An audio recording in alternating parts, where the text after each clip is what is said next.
Oke, teman-teman, kita masuk ke exercise 4. Tadi kita udah menyelesaikan exercise 3, yaitu URL tools. Sekarang kita masuk ke exercise 4 untuk publish gitu. Bagaimana sih cara nge-publish link flow atau flow yang udah kita buat ini gitu. Nah, terlebih dahulu, pastikan udah selesai menyelesaikan exercise 3. Kalau belum, download flow-nya di sini. JSON-nya download aja, nanti tinggal import di sini itu. Oke, ini saya import dulu dari exercise 3. Flow import. Oke, kurang lebih seperti ini, sama seperti yang terakhir kita buat di sebelumnya. Nah, bagaimana sih cara nge-publish link flow-nya gitu? Ya, dan kenapa juga nge-publish ya, biar bisa digunakan oleh orang lain kan gitu tentunya. Nah, di dokumentasi link flow-nya sendiri itu ada beberapa cara untuk nge-publish-nya gitu. Bisa by API access, bisa menggunakan Python, bisa menggunakan JavaScript dan lain-lain gitu. Bisa juga menggunakan webhook, bisa juga menggunakan embed di website kayak bentuk widget chat gitu, baik itu di React, Angular, dan lain-lain gitu. Termasuk juga kalau dilihat di dokumentasi mereka, deployment-nya juga bisa dalam bentuk Docker, Hugging Face, Kubernetes, GCP, dan lain-lain gitu. Nah, di sini kita nanti akan coba menggunakan API access sama embed gitu. Oke, untuk API access kita terlebih dahulu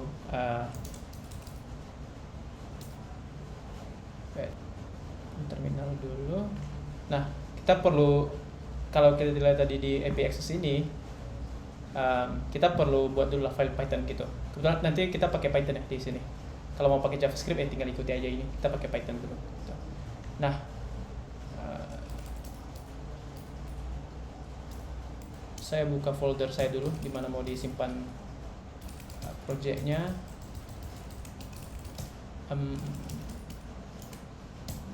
Oke, saya buka dulu Visual Studio Code. Oke, saya buat file Python baru. Ya, saya ikuti aja ini nama filenya, apaccess.py. Oke, di file Pythonnya. Oke. Nah, dari workspace-nya, klik publish ini, klik API access. Oke. Nah, inilah isi dalam kodenya. Kita copy, kita paste di sini. Terus kita ganti input value-nya. Ini seperti apa yang kita tanya ke ininya, ke chatnya gitu. Input di situ. Lalu ya kita jalankan file Python-nya. Ini error. Kenapa error? Karena di Python ini dia butuh package request, sementara ini belum diinstal. Kalau dari teman-teman ngejalankan link flow-nya di lokal menggunakan Python, tinggal activate aja virtual environment-nya. Source v environment activate, sama kayak di installation yang awal, baru jalankan gitu API access. Tapi nanti kalau belum bisa nggak apa, nanti saya jelaskan setelah ini gimana cara nge-create virtual environment.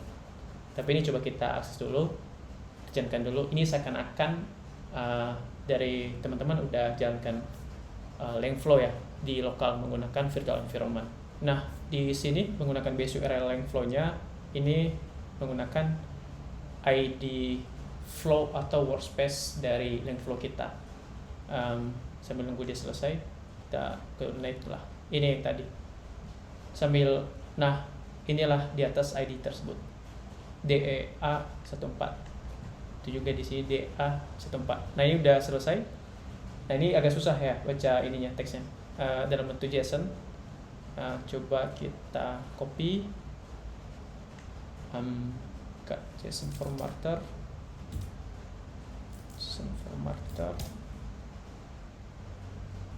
Oke. Nah, kurang lebih seperti ini isinya. Responnya ada di output ini.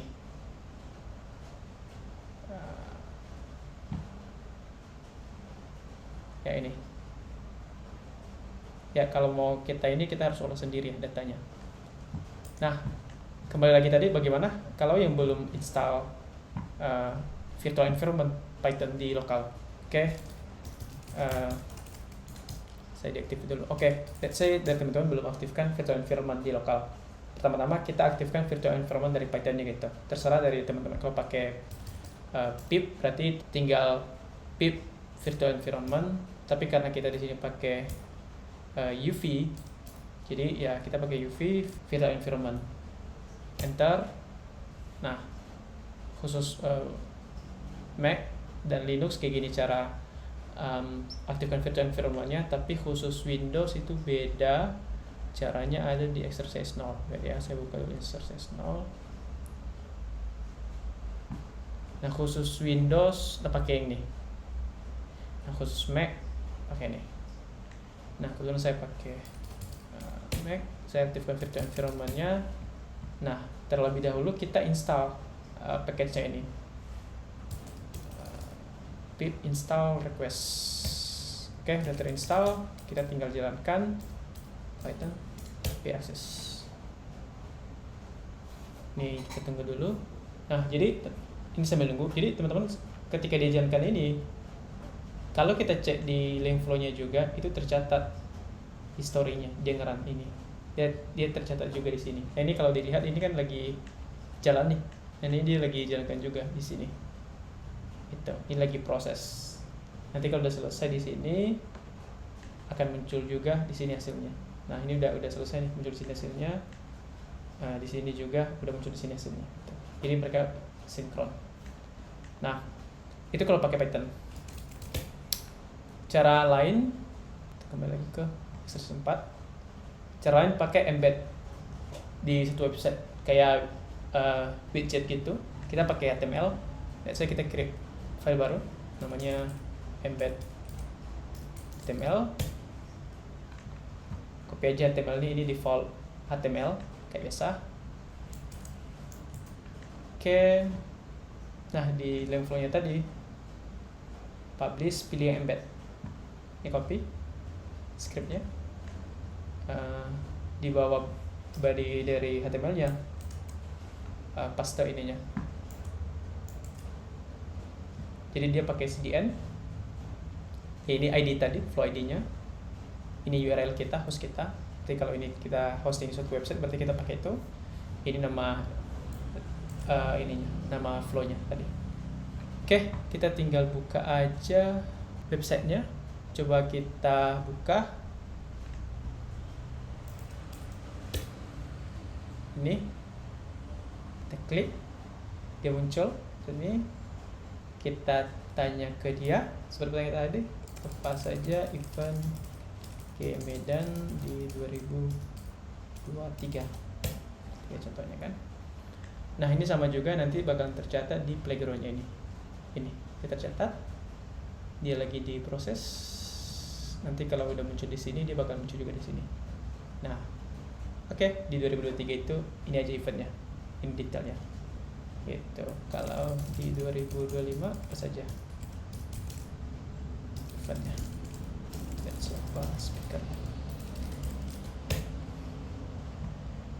Nah, ini dia lagi proses, lagi thinking, dia bisa jawab gitu. Nah, ini sambil nunggu. Nanti kalau mau konfigurasi juga widgetnya, tinggal baca lebih lanjut nanti di dokumentasinya si Langflow-nya ini ada berapa properti-properti ya yang bisa digunakan. Kalau mau pakai juga di Node.js, ini ada salah satu video. Hi. Nah, ini adalah salah satu video dari Langflow, nanti tinggal dilihat aja cara menggunakan di Node.js dan menggunakan library-nya si Langflow client gitu. Oke, ini tadi mana? Oke, dia lagi thinking agak lama karena dia ulang terus-menerus di dalamnya, yaitu dia tarik data 2025, sambil dia nge-scraping speakernya gitu. Nah dia jawab nih, jadi dia ulang looping terus menerus di dalamnya. Oke, dia jawab, oke, di 2025 ini eventnya, ini summary-nya, ini speakernya, info lengkapnya, ini International Women Days, ini summary-nya, ini speakernya gitu. Ini harusnya benar ya, kalau salah yang tanggung jawab AI gitu. Siti, Vicky, ya benar kebetulan, jadi nggak salah. Nah kurang lebih seperti itu untuk publish link flow. Sebenarnya ada banyak lagi sebenarnya sih, karena dia udah bisa API di sini, bisa by API seperti ini bisa by Postman, tinggal lihat aja ini isi di sini pertanyaannya gitu. Jadi apapun bahasa yang digunakan ya, kalau nggak pakai Python atau JavaScript udah tinggal pakai HTTP request biasa gitu. Ini caranya gitu. Itu aja. Next kita bakalan masuk ke exercise 5 nantinya, yaitu tentang MCP, model konteks protokol. Sampai jumpa, thank you.